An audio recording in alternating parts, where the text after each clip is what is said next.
Pag regulator sira, magkano? 2.6. Pag napiktuhan yan, yung dalawang sabay sira, naku, patay kas gastos.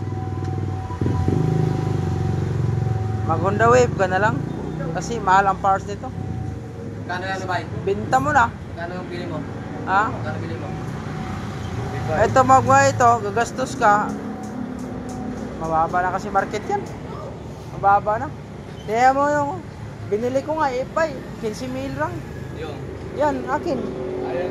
Oo, ginastusan ko lang.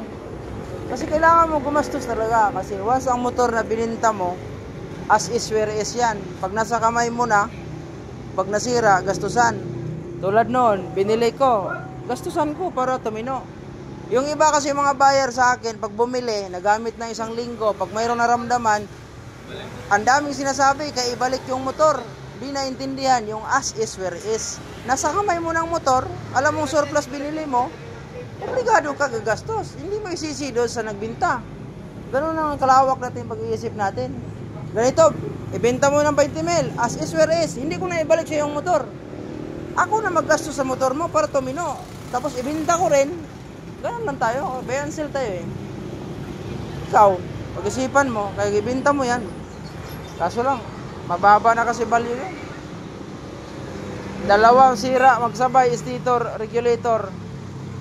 Kung nadamay ang battery, yawa, abutin 7,000. Bago pa naman to. Battery, bago. Oo.